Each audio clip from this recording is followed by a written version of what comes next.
Aquests plans que acabes de veure no estan fets amb intel·ligència artificial, i és que no estan gravats el mateix dia. Un el vaig gravar fa uns dies, quan estava tot nevat, i avui he tornat i he repetit el mateix pla, però sense neu. El moviment d'aquests plànols és idèntic perquè el dron ha seguit exactament el mateix recorregut, i això, evidentment, no és casualitat. Aquesta tècnica, que es coneix com a waypoints, és una de les més potents que pots fer servir amb el teu dron. I en aquest vídeo t'explicaré pas a pas com funciona perquè tu també puguis començar a fer-la servir. Els waypoints són punts que marques a l'espai perquè el dron pugui seguir-los automàticament. A cada un d'aquests punts s'hi defineix de manera precisa la posició del dron, l'alçada i l'orientació de la càmera. Alhora també es defineix la velocitat de desplaçament entre un punt i un altre i a més pots vincular a cada un d'aquests punts una acció, com per exemple pot ser fer una foto o començar a gravar. Una vegada que has creat el recorregut i has definit aquestes accions, de manera autònoma el dron anirà recorrent cada un d'aquests punts i fent les accions que li has marcat. I ho pots repetir tantes vegades com vulguis, amb una precisió que seria impossible de fer alhora. I com que aquesta ruta es pot guardar, això també et permet repetir-ho en un futur, cosa que t'obre un món de possibilitats creatives.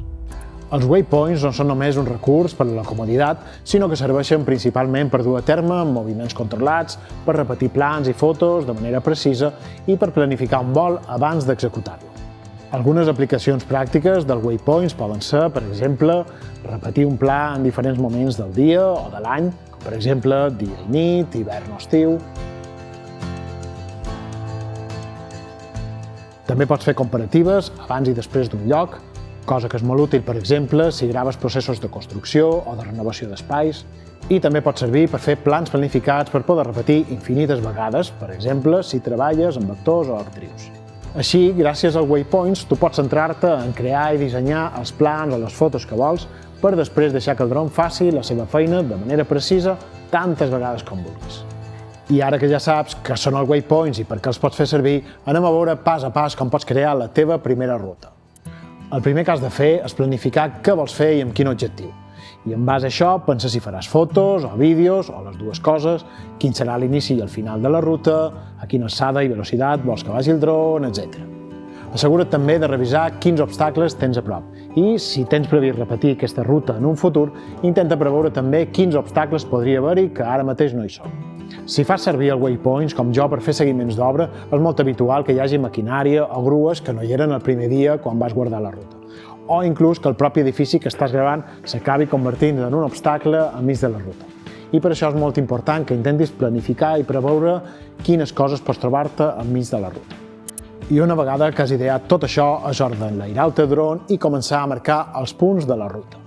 Per mostrar-te com funciona, faré servir el DJI Mini 4 Pro, però el concepte és aplicable a qualsevol dron que et permeti guardar waypoints.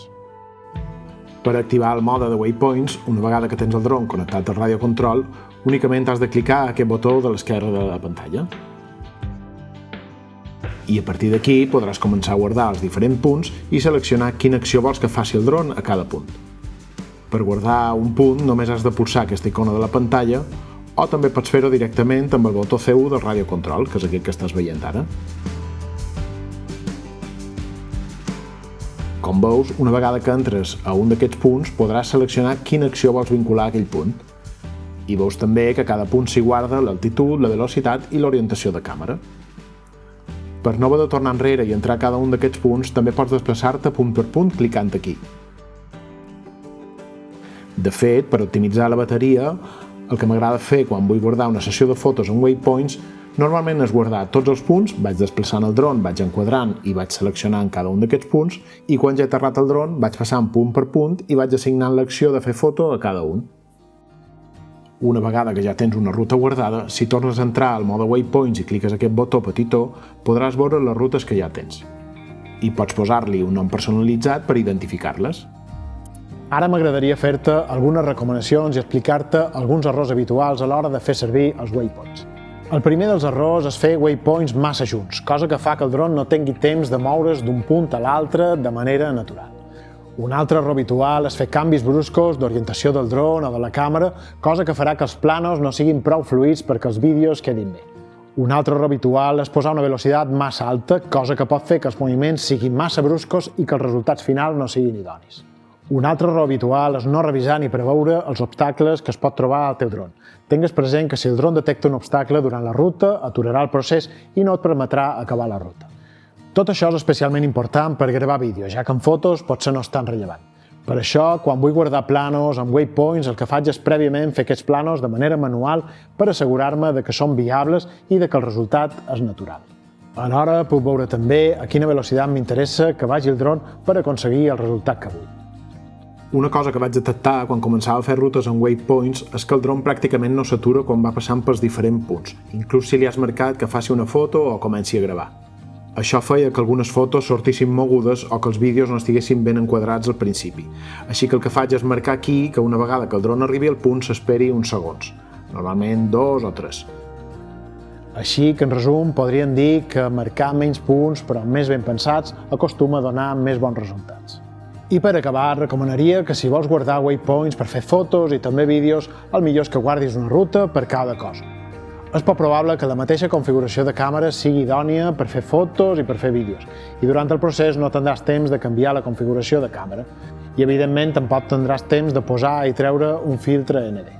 I a més, almenys amb el meu dron, no m'acaba d'agradar com transiciona del mode foto a vídeo durant la ruta guardada, així que per jo l'ideal és fer-ho de manera separada.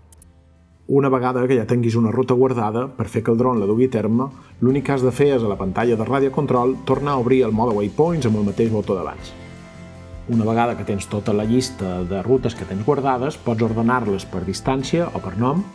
Aquí a la dreta veuràs a quina distància està aquesta ruta i simplement clicant damunt la ruta que vols que el dron comenci a dur a terme i ja veuràs que tens tots els punts aquí. A partir d'aquí li donaries a Siguiente, pots inclús acabar de modificar alguna cosa de la ruta original i li donaries a Go. I com veus, inclús si el dron està aterrat, s'enlairarà per començar a dur a terme la ruta que li has indicat.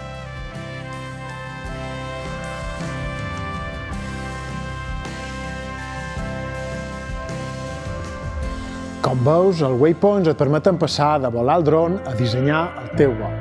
De manera que, com has vist, si els utilitzes bé, pots aconseguir imatges replicables que et permetin anar un pas més enllà en la teva creativitat.